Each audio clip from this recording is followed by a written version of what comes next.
Vasudevaya. Om Namo Bhagavate Vasudevaya. Om Namo Bhagavate Vasudevaya. Om Namo Bhagavate Vasudevaya. Narayanam namaskritya naram chaiva narottamam devim saraswatim vyasam tato jayamudhirayet. Before reciting the Srimad Bhagavatam, which is the very means of conquest, one should offer respectful obeisances unto the personality of Godhead Narayan, unto Narayan Rishi, the supermost human being, unto Mother Saraswati, the goddess of learning, and unto Srila Vyasadeva, the author. Nashtaprayeshu abhadeshu nityam bhagavata sevaya bhagavati uttama shloke bhaktir bhavati naishiki.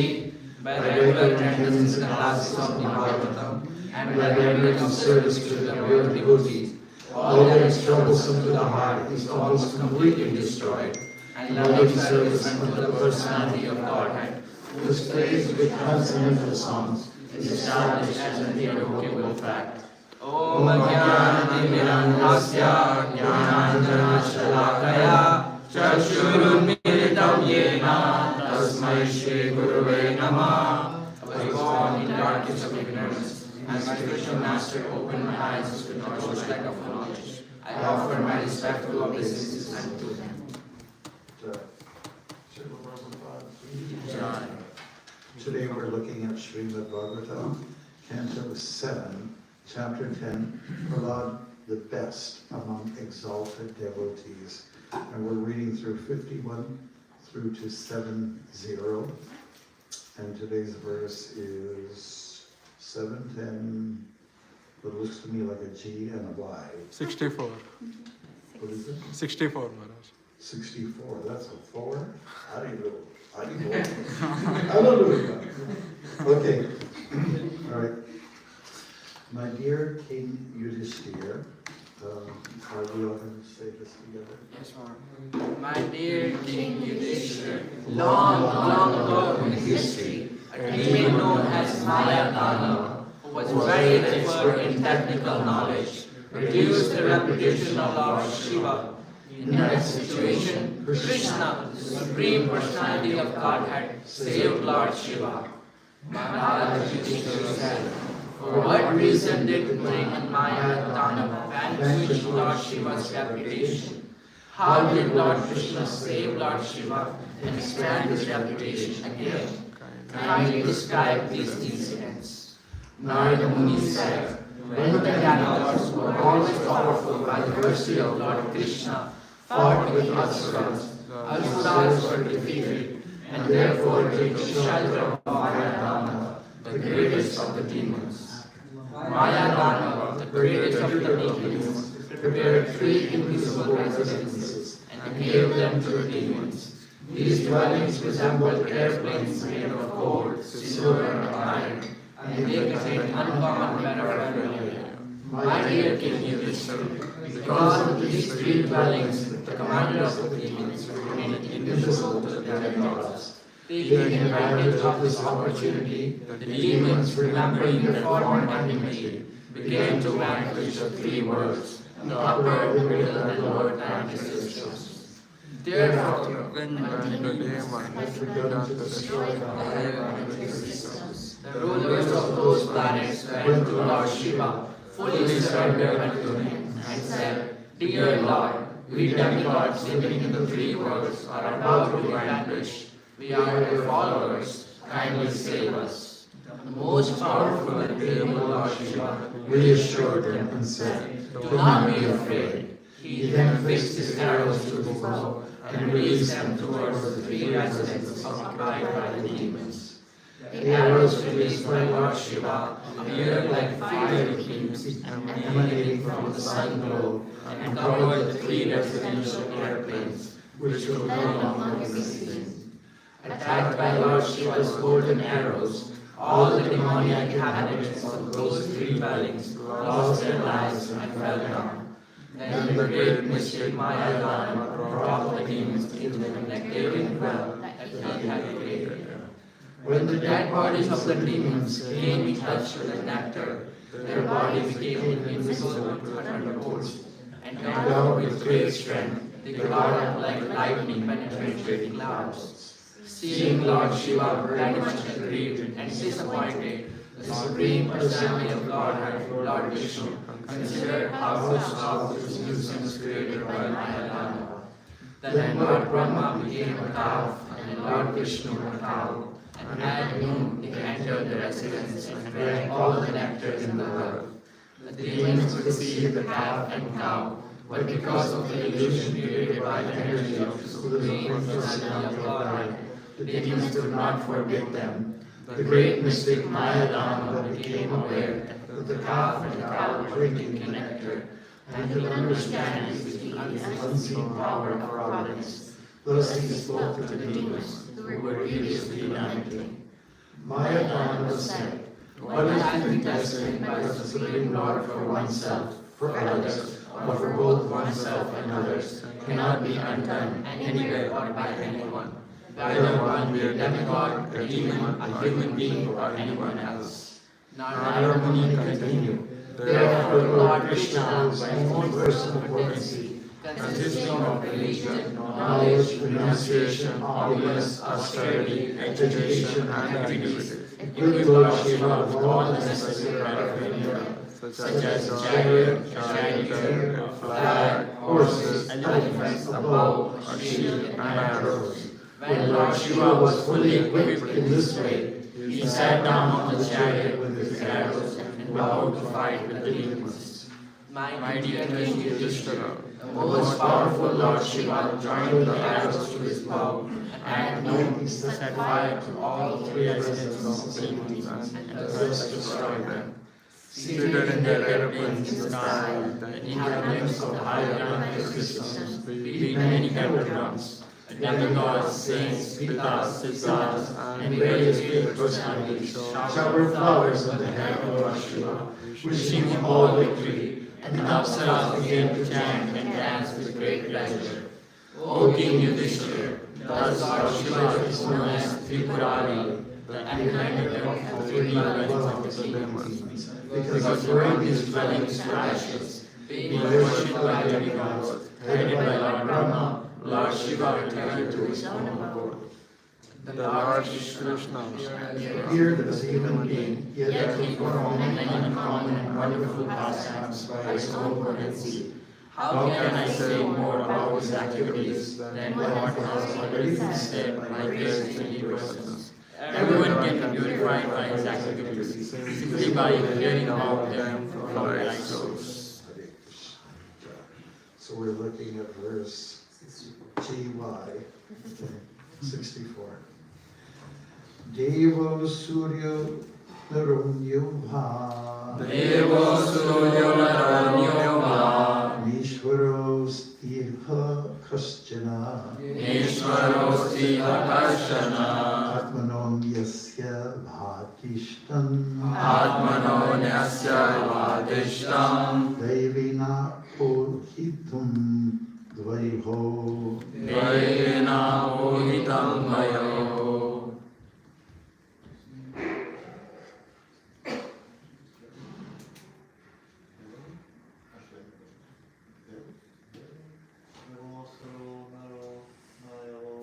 Devo Surya Narunava. Thank you.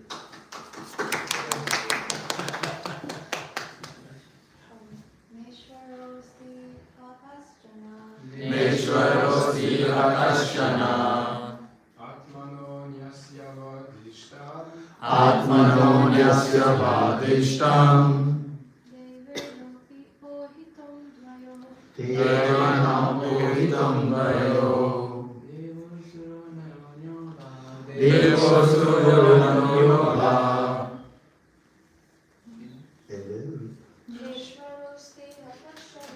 Neshvaro Stiha Kaschana Atmano Nyasya Vadishtam Devena Pohitam Vayo. Devo Surya Narunava. Neshwarosti Harashana Atmano Nyasavadishtam Daivena Bohitam Dvanha Devena Ohitam Dvayo Devo Suro Naronyo Va Devo Suro Naronyo Va Neshwarosti Karshana Neshwarosti Karshana Atmano Nyasya Vadishtam Atmano Nyasavadishtam Devena Apohitam Dvayo Devena Ohitam Dvayo Devo Ashro Naronyo Va Devo Suro Naronyo Va Neshwarosti Karshana Neshwarosti Karshana Atmano Nyasya Vadishtam Atmano Nyasavadishtam Devena Bohitam Dvaha Devena Ohitam Dvayo Devo Suro Naronyo Va Devo Suro Naronyo Va Neshwarosti Karshana Atmano Nyasya Vadishtam Atmano Nyasavadishtam Dvaidana Ohitam Bhayo Devaha. The demons Naraha Humans. Anyaha. Anyaha Or anyone else. or anyone else Va Either. Either Not. Not Ishvaraha. Ishvaraha The supreme controller. the Supreme Controller Asti. Asti Is. Iha In this world. in this world Kaschana. Karshana Anyone. Atmanaha One's own. Anyasya. Another's. Va. Either. Ishtam. Destiny. Daivena. Which is given by the Supreme Lord. Apohitam. To undo. Dvayaho. Of both of them. Translation. Mayadana said, let's read it together. Mayadana said, what has been destined by the Supreme Lord for oneself, for others, or for both oneself and others, cannot be undone anywhere or by anyone, whether one be a demigod, a demon, a human being, or anyone else. Emperor Portfolios Divine Grace AC, Bhaktivedanta Swami Prabhupada Ki Jai. The Supreme Lord is One. Krishna. the Vishnu Tattva. Krishna expands himself into the Vishnu Tattva, personal expansions. Swangsha, who Rise. Steers. Drift. who controls every Thing. Mayadana said, however I plan, you plan, or both of us plan, the Supreme Lord has planned what is to happen. No one's plan will be successful without his sanction. We may make our own various plans, but unless they are sanctioned by the SPG, Supreme Personality of Godhead. Krishna. Vishnu. Narayana. they will never be successful. Hundreds and millions of plans are made by all kinds of living entities. But Without the sanction of the Supreme Lord, they are fail. Zero. Failure. Futile. Futile. Hare Krishna. What? Lights. Thank you. Okay, plans appears to be the theme. So we hear about Mayadana and that he was kind of a rascal, and the interesting narrative that we had gone through just now indicates that you've got to cooperate with the Supreme Personality of Godhead. Have you heard the joke before? What makes God laugh? Telling Your your plans. plans. Yeah. So, however, if you plan for pleasing the Supreme Lord, then it's another emotion that comes out of it. At least it's a smile, it's a heart warmer, right? So Bhaktisiddhanta Saraswati Maharaj explained that it's all about cooperation. Yeah, it's all about cooperation. And aligning your plans with the plans of the Supreme Lord. And what's the other saying about plans? Plan to fail. For those who fail to plan, plan to fail. Yeah, for those who fail to plan, plan to fail. Okay? So demons also plan, demigods plan, but some people don't. You know? So I'm not sure which category that belongs to. If you don't plan, it just means you're in one of the three gunas. Which one? Ignorance. Yeah, exactly. Tamaguna, mode of ignorance. Those two energies are there. And devotees, or anybody who's interested in making spiritual progress, should be keen to act in goodness and to make some kind of plans. That is bhakti. The Bhagavatam is all about how to connect with the Supreme Lord through planning, in alignment. Have you ever driven a car? How many people drive cars here? How many people have driven? Okay. How many people don't drive cars? I don't. Okay. But I used to. Okay. And sometimes you have a wheel alignment problem. You're going down the 401 and everything's just going against someone. You're veering to the right or you're veering to the, what's going on here? That means there's a mechanical problem. And then you have to plan to fix the problem, okay? So it's all about planning. Every day, devotees have to plan. You may have a plan set out for you by your authority, if you will, or somebody who's engaging you, but still within the realm of planning by someone else, you still have to plan. You still have to make good judgment on Desha, Kala, Patra. What is Desha? Time, place, and circumstance. Desha is time, place, and Countries. Countries. what is Place. place? The Kala Time. and Circumstance. Desha Kala. Yeah, Desha Kala. What circumstance? Paristhithi. Huh? Paristhithi. Oh, anybody know that? Desha Kala. Patra. Patra. Yeah, right, okay. That's, if you're writing notes, these are good terms. Srila Prabhupada did a lot of planning, and it was always based on Desha Kala Patra. Let's give some examples of how Prabhupada was kind of like flexible, and how he also was, let's say, ready to shift paradigms. When Prabhupada came to start the movement, and he came to the West, he wasn't so sure as to what would be the response. But he did plan to follow the plan of his guru, or the wish of his guru. So that was the first start. Are you okay? Okay. Yeah. But his Guru Maharaj had asked him, go to the English-speaking countries, or let's go to the West.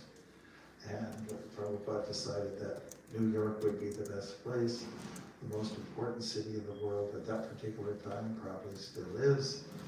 And so for him, that meant, how am I going to get there? He had to think, how will I get over the ocean? And it was kind of taboo for sadhus to leave India and go somewhere else and enter the land of the Malachas. Okay? Well, it's not a nice word, but in the Greek language, they have a word malaka, and it means like sort of non-refined kind of human being. It's the same thing. But Prabhupada transcended that, and he decided, I will go over the ocean. and he met with a very nice lady. She was a businesswoman from Mumbai, and her name was Sumati Miraji. Have you ever seen pictures of her? Yes. Yeah, okay. I had the good fortune to see her on a plane from Kolkata to Mumbai in 1978, the first year I went to India. Can we get a picture of her? Yes. Okay. And so I looked through her picture was somewhat kind of like it was going around in the ISKCON circles. You know? And we didn't have computers, we didn't have screens like this, but her picture was getting around. There she is. Well, here she is. Yeah. And she did the famous line, Swamiji, you're too old, and America is too cold. So she was discouraging him. There she is. And because I had seen pictures of her, when I was in the plane to Mumbai, I said, isn't that that lady that was so kind to Prabhupada? So Prabhupada had a plan, and some of our Canadian devotees met with her, and she invited us to her place. Now, I was sick as a dog, because that's what happens when you go to India, sometimes. Not all times, but sometimes. And the devotees were invited to her home, and she had a julan, which is quite common, you know, for Gujaratis or anybody in Mumbai. They all have a swing, right? You know? So she sat in the swing, and she told our devotees, because they relayed the information to me, that Swamiji used to sit on this julan, you know? And of course, Prabhupada had an intent, and that was to plan to go over the ocean and to go for a free ticket on an ocean liner called the Jaladuta. Has anybody seen pictures of the Jaladuta? Yes. Okay, there's a famous black and white picture of the Jaladuta. Do you know where that's docked? Vancouver, British Columbia, Oh, Canada. really? Yeah, that's right. One of our devotees looked it up and found out that the ocean liner was docked at the bay in somewhere in Vancouver. So in Canada, woo-hoo! So it's still there? It's still there? The It's still docked Jaladuta? at, it's still docked at, yeah, Jaladuta. It's still No, docked no, at no. It was docked there on a journey or a ship. If it was, then we grabbed it. Yeah. We put it in a museum somewhere. All right. So there it is, the Jaladuta. Not quite as big as the Titanic, but it's pretty handsome, it's pretty big, and Prabhupada was on that ship. And his plan was to go to the West, English-speaking countries. And New York was the place. So as you all know, it ended up in Boston at the harbor, and then Prabhupada was at the pier for, just a few hours, 3-4 hours, something like that, before it moved on to see Mataji, you know. Statue of Liberty. The Statue of Liberty.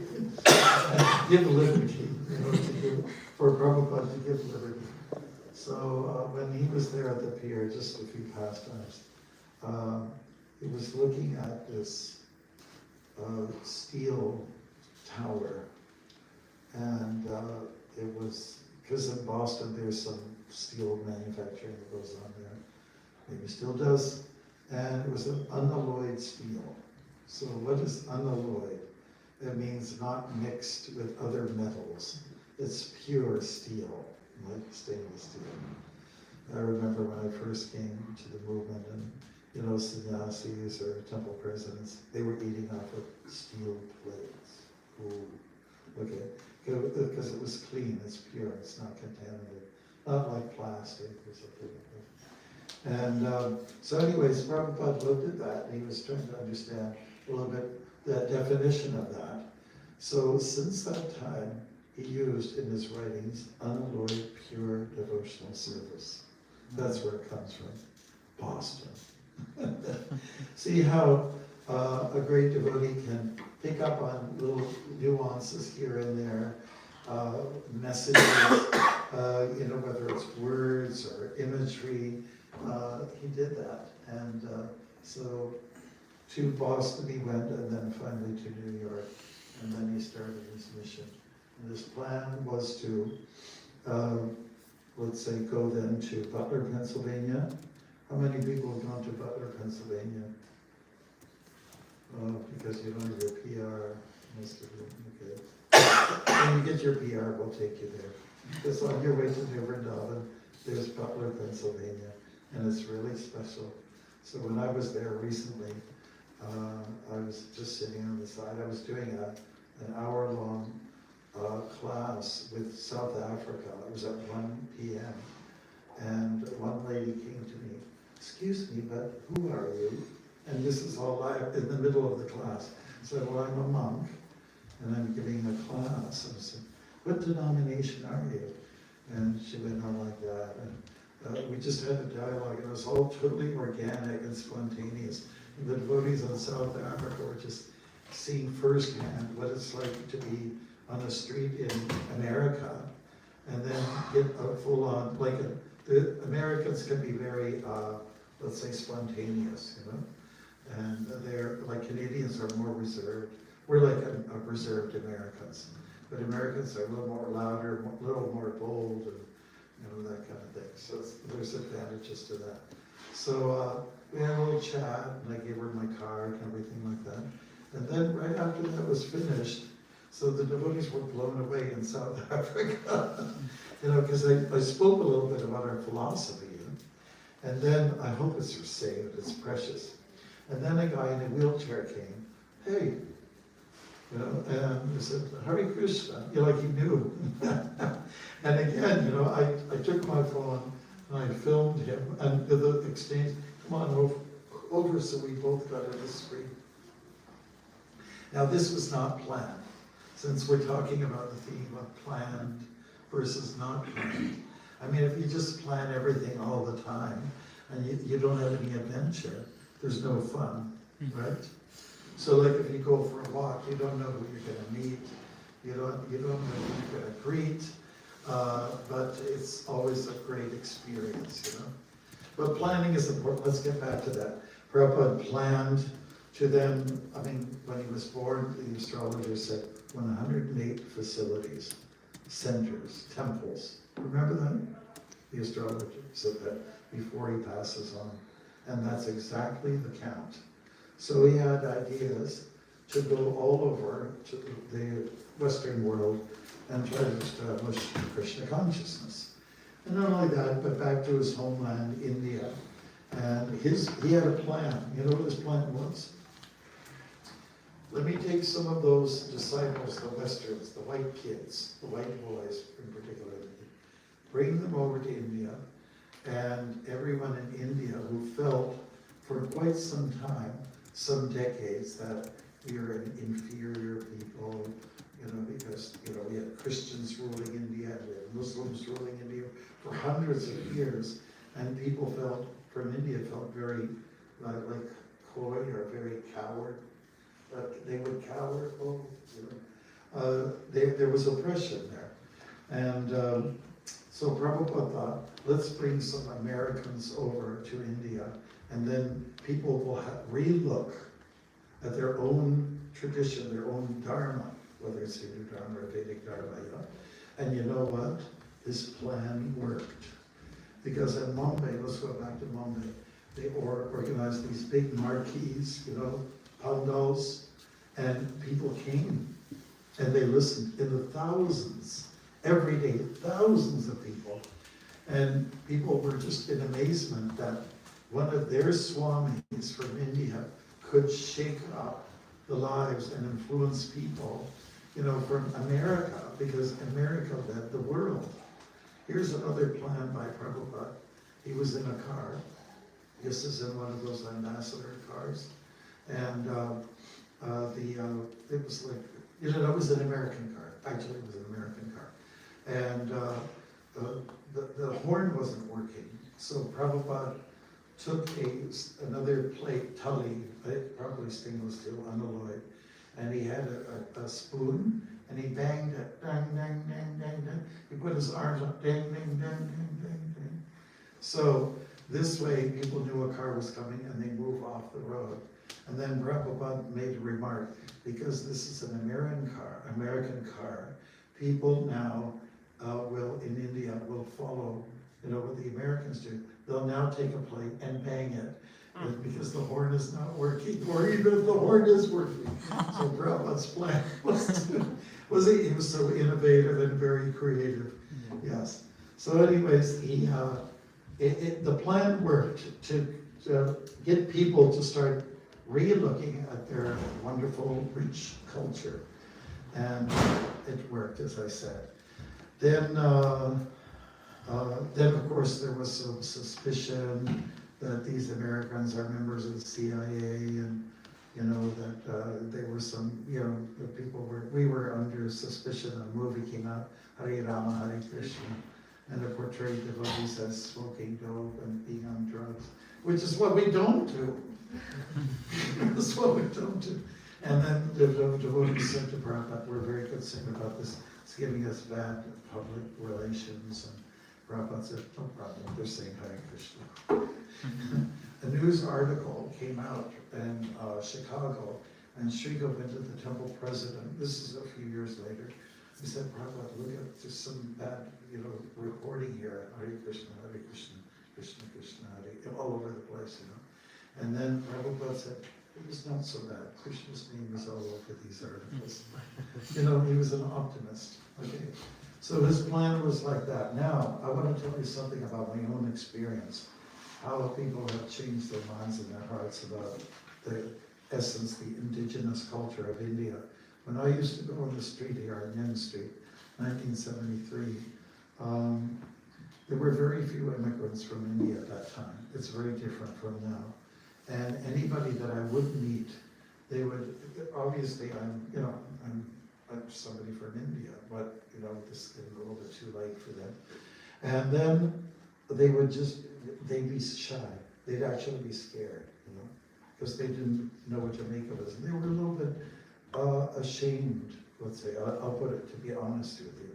You know, I don't read minds, but you can tell by people's physical reactions how they felt. This is 1973, I'm going back to. Okay, so let's fast forward. I went to India with Dharma Prana Prabhu, and this was maybe in the early 90s or something like that. And we took you to South India in the train. Remember how nobody gave us a seat? It was very difficult. We went to South India, we went to Kerala, and it was Sunday morning. And the whole country was dead. Only a few birds were chirping. And I asked the temple president, oh, by the way, the temple that we had bought was a haunted house. It had a reputation of being a haunted house. The devotees didn't care. They moved in, bought it, and they just chanted Hare Krishna, and they figured the ghosts would go away. I don't know about that part, whether they left or whether they stayed, because chanting is so nice, ghosts just might stay and keep chanting. Okay, so you know, it was really interesting. I said, what's happening here? I asked the temple president, I said, well, everyone is watching the Ramayana on TV. There was like Ramanand Sagar, you know, the director, you know, I guess. He saw everyone, and India just stopped. And who's watching? The Hindus, the Christians, the Muslims. Everybody was watching, the Buddhists. Everybody's, because it was so appealing, it was so rich, you know, so vibrant, and so much, everything's there, you know, politics and romance and intrigue and fighting and, you know, let's say, nonsense in the palace. All those kind of things. Everything's there that's rich, and then once in a while a sadhu comes in there and does something holy, and you know, everything's there for the audience. So what happened at that time is that you can say, you know, a Hindu pride surged the globe. What I mean to say, people are now feeling proud of their culture because of such a great portrayal of one of the epical, you know, glories of India, the Ramayana. And so the things that have changed, and since then, such large immigration. We were still, I'm talking about the 90s, late 80s, we were dealing with anti-cultists. We were dealing with deprogrammers. You have to understand how difficult that was. they had planned to destroy us, but we planned to, I'm talking about planned to defeat them. So we would bring in, there were a lot of sessions held at the University of Toronto. Rabbi Silverman was one of them, from the Jewish community. He and his people brought in these speakers who were against cults, and we're supposed to be a cult. Well, we've been at 1 billion people believe in Krishna on the planet, and it's been around. It's older than Buddhism. It's older than Christianity. It's the oldest thing going on. But people are kind of naive. They don't know. So we were there to inform them. And actually, we had to bring in some of our Indian devotees to come in with a little bit of an antagonistic attitude towards these speakers. And I remember one time, our members, Ramananda Roy was one of them, we all came around, they all surrounded this one guy who was speaking against, different faith groups, and ours is included. And he got a little intimidated, and I was so happy. And then we had an army now, and we were trying to prove, at least in this part of the country, that we're not brainwashed. Well, let me take that back. Prabhupada was brilliant. People were saying we're brainwashed. And Prabhupada said, your brains are full of stool. So your brains need to be washed. So we are washing it. Okay? And then there was a thing about mind control. And what do we say to that? Well, we're supposed to control our minds. That's what yoga is all about. So the world was becoming more flavored with different, flavors like vanilla, pistachio, mango, this and that, And when it came to people, the same thing, And Toronto in particular, the what do you call that place there in New York, where all the countries are meeting together. United Nations? United Nations. United Nations, yeah, the flags keep increasing, Prabhupada used to say. So the United Nations declared that Toronto is the most multicultural city in the world, and it still holds that title.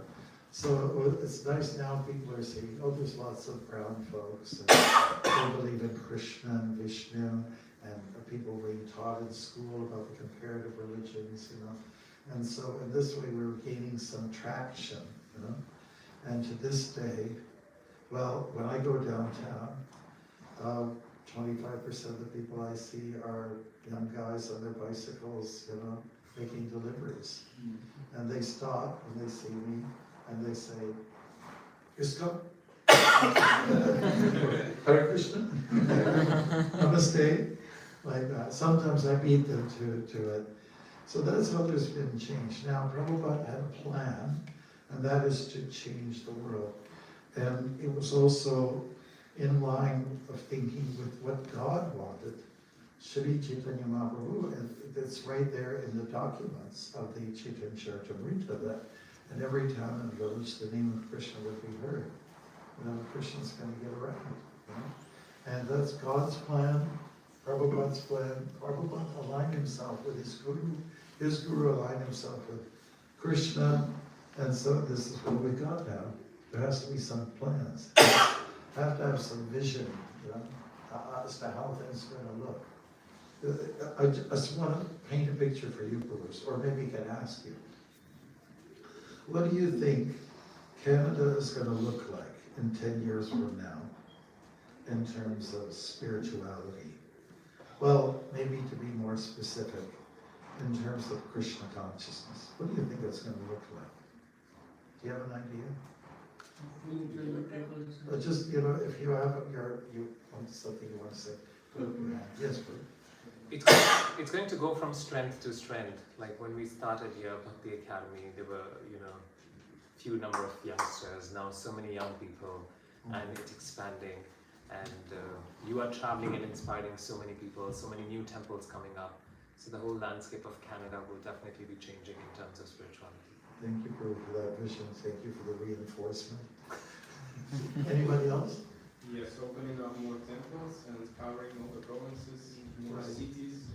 That's right. In fact, yeah, I've been invited to Nunavut, which is way up north, and I'm definitely planning to go there. I am planning to go to Nunavut, you know, and hopefully we can do something there, you know, stake our identity, our flag there. Yeah. Yeah, and if you want to join me, let me know. You can only pay my ticket. Yes, how do you see Krishna in the future? Can I just Yeah, sure. because Yeah. мне эту квалификацию знаний в этом, я в английском ничего не знаю. So his English is not so good, I'll translate. But I don't have qualification in science, but for the team, Okay. so I speak Russian. Я же думаю, что возможно продвижение законов это те люди, которые следуют этому. Я думаю, что если знают там такой шаг, определенно они смогут это делать не сами. То есть другие люди будут повышать свой, повысить уровень сознания, да, будет проще это все продвигать. He thinks that the people that are already following ISKCON will be able to elevate their consciousness more higher, and that they will be brighter, and it will be easier for the other people to notice their Shakti and to be more motivated to follow them because of this higher energy that they have. And it will invite more people and more motivation. Because I think it's only a question about, it's not mentality, not positivity, because we have five, so when we talk, little talk, you can understand, because this is not triguna inside material world, this is, I forget how to say it. Yeah. Well, that's good. I think you express yourself very well. Anybody else have a vision of what's going to look like in 10 years from now? Or just nice and quick. Then we read books, we listen to Krishna, we pray Krishna.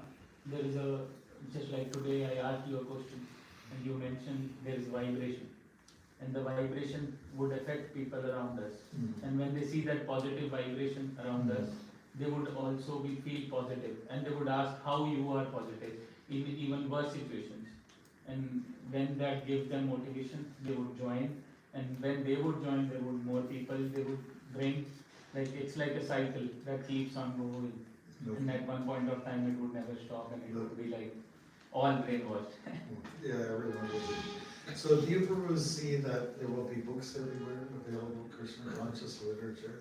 Yes. You see there will be centers all over the place? Yes. You know, do you see that some people have shaven heads and tila? Yes. Well, the guys. Some of the girls do, fashionable.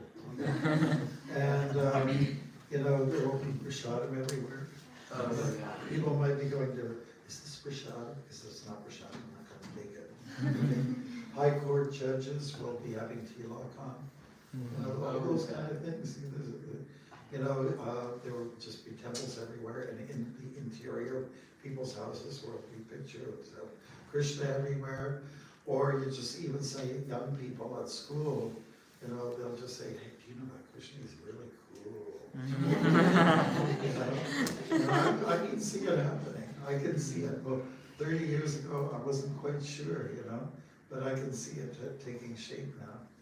It's going to happen. It's going to happen, and I wouldn't have believed it, you know. But it's there. But to make this a reality, you have to plan. Okay. So just like when we have devotees who are saying, today, can I see the clock? Yeah. Okay. Thank you. Whoever's been assigned to arrange for the Harinam program, it takes planning, right?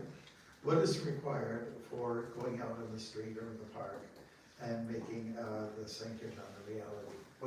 What do you need? Books. Books, what else? People.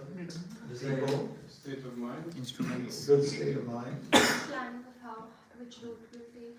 Which route you'll take, yes, and where you will go, which park, or indoor, outdoor, what else? A nice approach and enthusiasm. Okay, enthusiasm, okay, hyping yourself up, you know, getting the right mindset to do these things, yeah. So everything takes this kind of planning, you know, for anything that we do to please Krishna. And just like, many of you will end up, as grihastas, and there's nothing wrong with that. And even for that, you have to plan. Those of you who come here from outside of Canada, there's a plan, right? You plan something out with your parents, right? And so it's, and even to be part of the Bhakti Academy, you have to plan, when will I join? You have to call Vishaka and find out, I'd really like to join. I heard it's a great program. And then she'll say, okay, well, we're starting a new season, whatever you will. So you just have to plan to get out of your apartment and you move into the temple, right? That's all about planning, And, but you have to have a little fun, and you let the adventure comes in. You're not quite sure how everyone's going to react to your plans, but nevertheless, plans must be there, okay? So, because we're running out of time here, I just wanted to say that thank you all for listening and planning to come to this class today. And we have someone who plans, who gives the classes, right? We have a scheduler. Who's that? I don't even know. Vishaka. Vishaka, okay. Right, and so that these things go on. This was planned. The floor that you're sitting on, someone planned of this design, this stuff. Everything's about planning. Now, all you have to do is just do it all for Krishna, okay?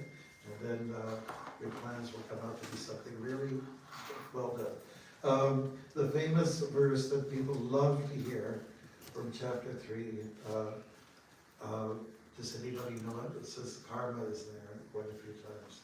Do your duty, you're not entitled to the results, but you are entitled to do your duty. Be attached to duty. Nivadikaraste ma phaleshu kadachana ma phala karma hetur bhurmatostanga akarmani. Okay, all right, good. Look that one up. What is it? 3? 3? Okay. You're right. 324. The 4, does it look like this? Does it look like this? No, it's not 324. Okay, while he's looking, I would say for homework, learn this, okay? Because it's really kind of captured the essence of our particular mindset. Right? Well, you cannot know the results of what you're up to, but you can know that you must plan and commit to your dharma, your duty, your psychophysical, natural duty, responsibility. Prescribed duties, Prabhupada always use that. Prescribed duties. Yeah. Yeah.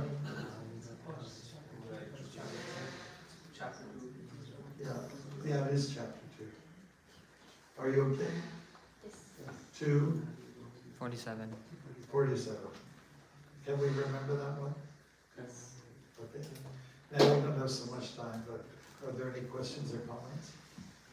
Before we plan to have breakfast. Don't even have to plan, it just happens automatically. Our cooks are so great, you just go and sit down and someone busts through the door with one of those trolleys and all the prasada comes out. And everyone is in their heart, yay. Yes?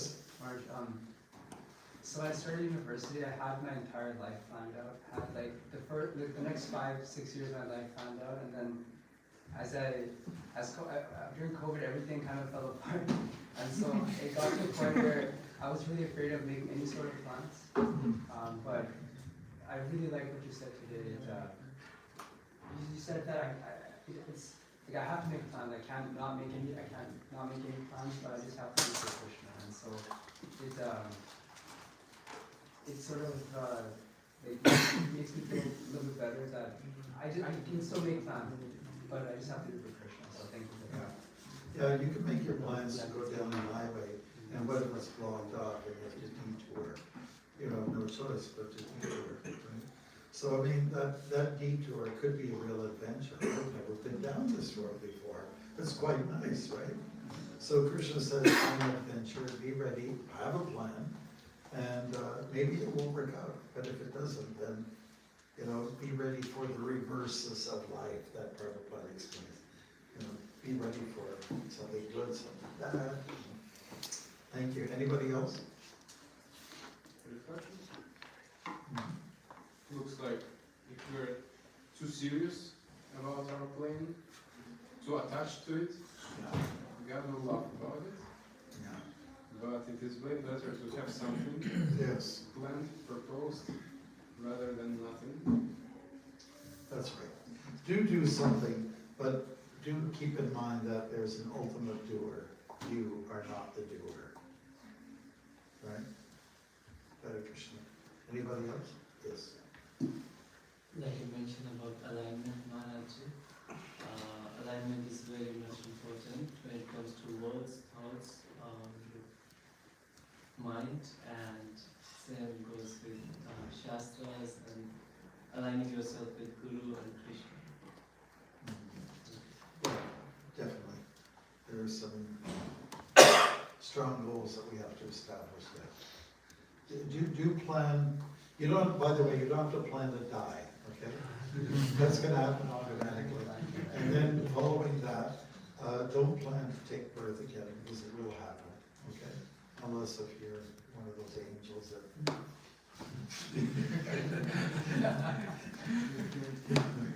So, there are certain things that we can be guaranteed,